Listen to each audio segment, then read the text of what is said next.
Good morning, students. In the previous class, we have studied about colonization of the Indian subcontinent, in which we have also studied about Battle of Plassey, Battle of Buxar, Anglo-Mysore War, Anglo-Maratha War, Afghan War, and Anglo-Sikh War. In today's class, we are going to study about the expansion through subsidiary alliance, expansion through doctrine of lapse, and administrative structure of India under the British. Expansion through subsidiary alliance. The doctrine of subsidiary alliance, it was initiated by Marquis Wellesley, who was the Governor General of India from 1798 to 1805. The main objective, or you can say the main aim, was this to control over the large tracts of India without direct wars. Basically, its key features are: first is, any Indian ruler who accepted subsidiary alliance with the British had to disband their army and keep British forces within their territory and agree to pay for their maintenance. The rulers were also forced to keep a British official at their court called the resident. The second is, the rulers had to expel all non-English foreigners from their state. They had to surrender control of their foreign affairs to the British and agree to abide by the decisions of the British. The third one is, the company in return promised to protect such rulers from external and internal dangers. If we talk about the Indian rulers who accepted the subsidiary alliance, the first Indian ruler was the Nizam of Hyderabad. He accepted it in 1798, ceded the territories of Bellary and Cuddapah to the British. The second one was the Nawab of Awadh, who followed it in 1801 and ceded to the British about half of his territories, comprising Rohilkhand, Gorakhpur, and territories between the Ganga and Yamuna rivers.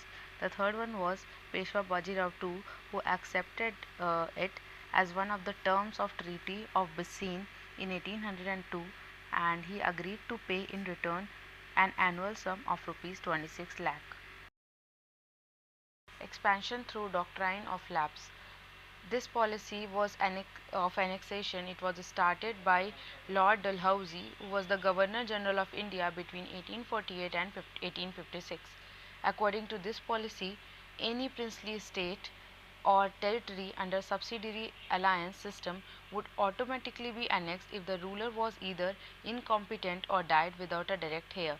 This deprived an Indian ruler of their long-standing right to choose a successor or adopt a successor. The company annexed the princely states of Satara 1848, Jaipur and Sambalpur 1849, Nagpur and Jhansi 1854, and Awadh, which was previously known as Oudh, 1856, using this doctrine. Dalhousie was also responsible for the abolition of titles and pensions of the heirs of childless Indian rulers and annexation of their territories. Tanjore and the Carnatic were annexed in this manner. When Peshwa Bajirao II died, pension was denied to his adopted son Nana Sahib, even though he had been accepted by the Marathas as the next Peshwa. Similarly, the imperial title of Mughal emperor was abolished after Bahadur Shah II.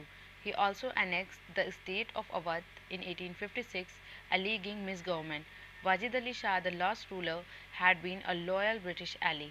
Thus, this move proved to be highly unpopular.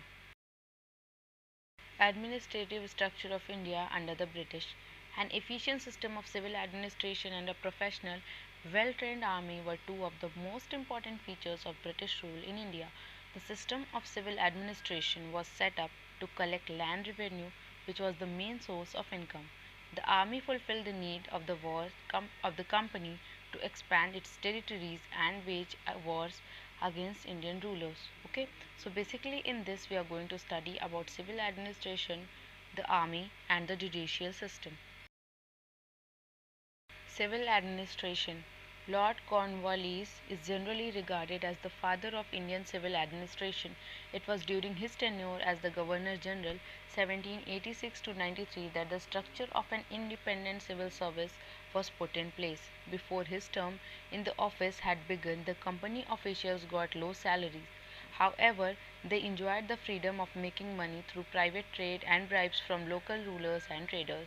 This practice was stopped by Cornwallis, who replaced the corrupt, disloyal, and self seeking officials with well educated, honest, and loyal civil servants. He also raised their salary to rupees 1500 per month. In 1800, the then Governor General Lord Wellesley established Fort William College in Calcutta to train civil servants in local languages and customs. In 1806, a similar college called the Haileybury College was established in England to train civil servants. From 1853, all recruits had to go through a competitive exam in order to qualify for the civil services. The ICS Act of 1861 established the Indian Civil Service. For administrative convenience, British India was divided into districts. In each district, there was a collector to collect revenue, a magistrate to maintain law and order, and a judge to administer justice. The army. The EEIC's army was disciplined and loyal. The soldiers were trained thoroughly in the use of the latest arms and ammunition and paid regularly.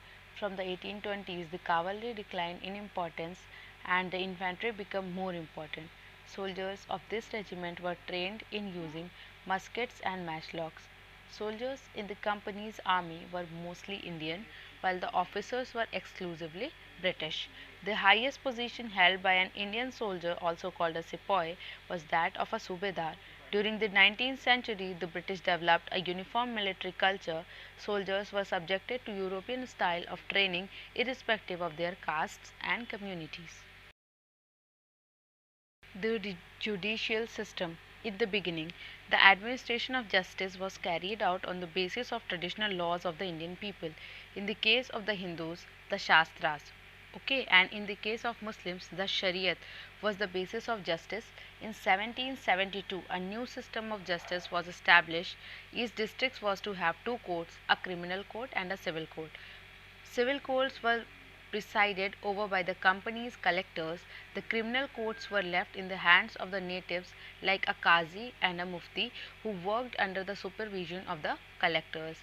Under the Regulating Act 1773, the Supreme Court at Calcutta was established with Elijah Impey as its Chief Justice. By the Act of 1781, it was decided that the English law would be strictly applied only in the cases of the English, and the Indians would be tried under their own traditional law. In 1793, the famous Cornwallis Code was compiled for the guidance of the officers of the new judicial service. In 1833, a graded structure of courts came into existence. In 1865, high courts were established at Calcutta, Madras, and Bombay.